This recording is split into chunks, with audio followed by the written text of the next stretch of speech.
ప్రతాప వెంకట సుబ్బారాయుడు గారు అందించిన మనోవిన్యాసం. మనిషిలో పైకి కనిపించే ఆకారం కాదు, కనిపించని మనసే ముఖ్యమైనది. ఇది తెలుసుకోవడమే పరిణతి.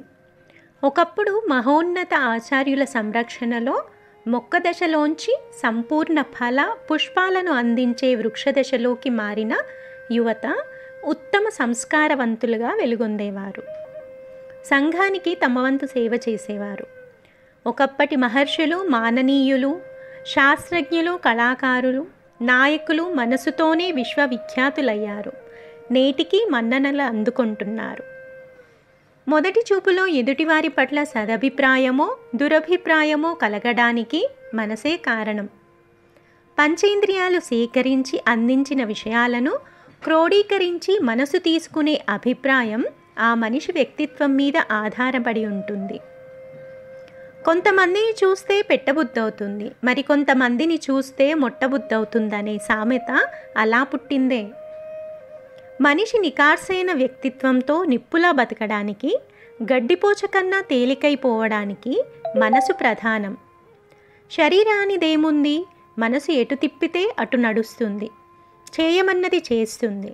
శరీరం సుఖపడినా బాధపడినా మనసుదే ముఖ్య పాత్ర.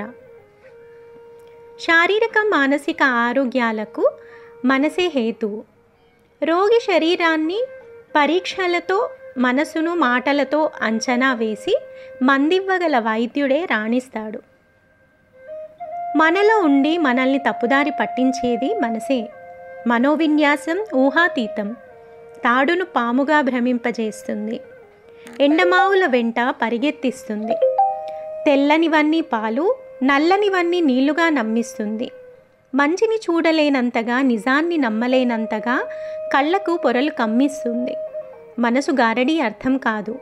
ఒక్కోసారి నిజాన్ని నిలదీస్తుంది, అబద్ధాన్ని అలవోకగా నమ్మి అనుసరిస్తుంది. అలవాటైన దాని నుంచి కొత్త మార్గానికి పోనీయదు, భయపెడుతుంది. రకరకాల ఆలోచనలతో మనసు నలువైపులకు దారి తెన్ను లేకుండా పరిగెత్తే గుర్రం అవుతుంది. కొంతమంది మనసు పారదర్శకంగా ఉంటుంది, లోపల ఒకటి బయట వేరొకటిగా ఉండదు. వీరి సంఖ్య చాలా తక్కువైనా సమాజ రుజువర్తనకు మూలకారకులవుతారు.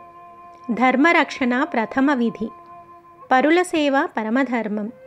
మరికొంతమంది కపటంతో కూడుకున్న తీయని మాటలు, కమ్మని చేతలతో ఎదుటి మనసులకు గాలం వేసి నమ్మించి మోసం చేస్తారు. మనుషుల్లో అభద్రత, అపనమ్మకం పెంపొందడానికి వీరు కారణం. భూమి, గాలి, నీరు, ఆకాశం కలుషితమైనట్టు మనిషి మనసు స్వచ్ఛతను కోల్పోతుంది. ఒకప్పటి మానవుడి మనసుకు ఇప్పటి మనిషి మనసుకు పొంతన లేదు. తెల్లని మల్లెలాంటి మనసుకు మసి పట్టించే విషయాలు ఇప్పుడు కోకొల్లలు.